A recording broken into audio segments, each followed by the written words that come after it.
हम चाहते हैं कि लोग हमारी तारीफ़ करें, लेकिन क्या कभी सोचा है कि अगर कोई हमारी बुराई नहीं करता तो हमारे साथ क्या होता है? वीडियो को अंत तक देखना, तभी आपको समझ आएगा। नमस्कार। हम अक्सर दूसरों की बुराई कर देते हैं, कभी सामने कभी पीठ पीछे। लेकिन एक गहरा सच यह है कि जब हम किसी की बुराई करते हैं और उसके दुष्कर्म हमारे जीवन में उतर आते हैं, बुराई करने से दूसरे का नहीं खुद का नुकसान होता है, और बुराई सुनने से अगर हम सीख लें तो जीवन बदल सकता है। आज की कहानी एक ऐसे ही राजा की है जिसे सब पसंद करते थे, लेकिन एक साधु ने उसे अनोखी भविष्यवाणी सुनाई तो उस राजा की आंखें खुल गई। यह बात सिर्फ राजा की नहीं, हम सब की है। तो शुरू करते हैं आज की कहानी। बहुत समय पहले की बात है।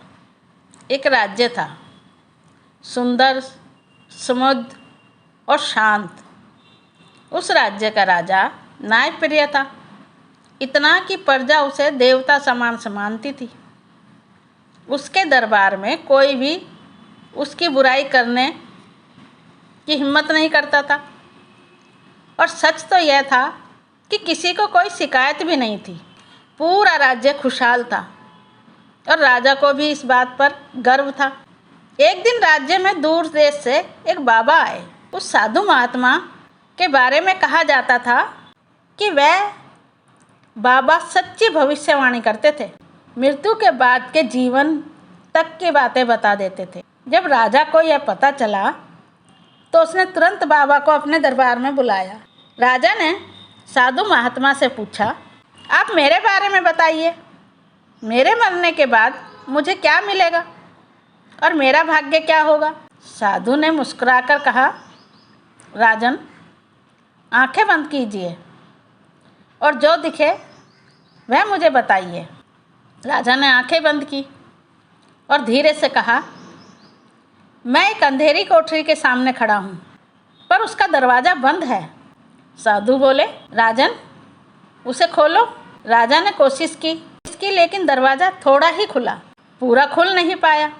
साधु बोले, अगर दरवाज़ा नहीं खुल रहा तो झांक कर अंदर देखो क्या है। राजा ने जैसे ही अंदर झांका, एक तेज बदबू से वे पीछे हट गए और बोले, अंदर तो गोबर भरा है। राजा ने बड़ी घृणा से कहा। साधु गंभीर स्वर में बोले, यह गोबर नहीं राजन, ये तुम्हारा वह कर्म है जो तुम जीवन भर नहीं सुन पाए। तुमने अपने जीवन में कभी अपनी बुराई नहीं सुनी, सब तुम्हारी तारीफ करते हैं। लेकिन यदि तुमने जीते जी अपनी बुराई नहीं सुनी तो मरने के बाद तुम्हें यह गोबर खाना पड़ेगा। राजा सुनकर हैरान रह गया। उसने कहा, मगर महात्मन, मैंने तो सदा धर्म का मार्ग अपनाया है, फिर यह कैसे हुआ? साधु बोले, राजन, ये संसार दर्पण है। अगर कोई तुम्हारी कमियां नहीं दिखाता तो तुम खुद को संपूर्ण मान बैठते हो, और अहंकार किसी भी पुण्य को राख कर देता है। राजा सोच में पड़ गया। फिर बोला, मैं प्रजा को कोई दुख नहीं देना चाहता। साधु बोले, तो कुछ ऐसा करो जो गलत ना हो लेकिन लोगों की नज़र में गलत हो। राजा ने साधु की सलाह मानी और उसने अपने छोटे भाई को किसी दूसरे राज्य में किसी काम से भेजकर खुद उसके महल में रात के समय चला गया। उसकी पत्नी कक्ष में बैठी थी। वह 2-2.5 घंटे उससे बातचीत करके वापस लौट आया। कुछ ही घंटों में राज्य में खलबली मच गई। महल के कर्मचारियों ने एक दूसरे से फुसफुसाना शुरू किया और यह फुसफुसाहट पूरे राज्य में फैल गई। बुराइयों के कंठ फूटने लगे। भाई लौटा तो उसने भी सुना और उसने अपनी पत्नी से बात की।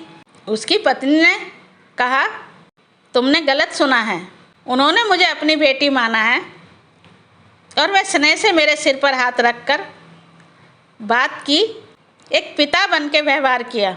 भाई को बात समझ में आ गई, लेकिन राज्य में राजा की निंदा होने लगी। कई दिन बाद साधु फिर आए। राजन, आंखें बंद करो।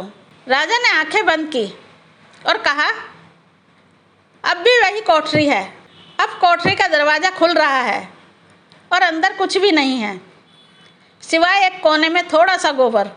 साधु ने कहा, बधाई हो राजन, आपका सारा बोझ उतर गया। ये सारा गोबर उन सब के हिस्से में चला गया जो लोग आपकी बुराई कर रहे थे, मगर अभी भी कोई बाकी है जिसने आपकी बुराई नहीं की, ये उसके हिस्से का है। राजा चौंक गया और बोला, कोई एक है? वह कौन हो सकता है जिसने मेरी बुराई नहीं की? राजा ने खोज शुरू की। एक जंगल में दूर एक झोंपड़ी में एक बूढ़ी स्त्री रहती थी, दाई माँ। सब उसे दाई माँ बोलते थे। राजा ने वेश बदला, दाई माँ से पानी मांगा। दाई माँ ने उन्हें बिठाया और पानी दिया। राजा ने जानबूझकर कहा, तुम्हारा राजा तो बड़ा नीच है, बड़ा पापी। उसने अपने भाई की पत्नी से मिलने के लिए अपने भाई को दूसरे राज्य में भेज दिया। दाई माँ को गुस्सा आ गया और जिस बर्तन में पानी पिलाया था वही राजा पर फेंक कर मारा। हमारा राजा देवता जैसा है, जो किया जरूर कोई भलाई रही होगी, ऐसे ही बुराई करने वालों की कमी नहीं है, तुम जाओ यहाँ से। राजा मुस्कुराया, फिर साधु के पास पहुँचा और बोला, सबने मेरी बुराई की मगर वह दाई माँ ने नहीं की। साधु हंसते हुए बोले, इसलिए राजन, जो गोबर कोने में पड़ा है वह तो तुम्हें खाना ही पड़ेगा, वह तुम्हारा अपना है। और जब तक कोई तुम्हें पूर्ण निर्दोष मानता रहेगा तब तक थोड़ा बहुत भाग्य तुम्हारा पीछा करता रहेगा। राजा भी मुस्कुराया। अगर कहानी पसंद आई हो तो लाइक, सब्सक्राइब, शेयर और कमेंट ज़रूर करना। मिलते हैं अगली कहानी में। धन्यवाद।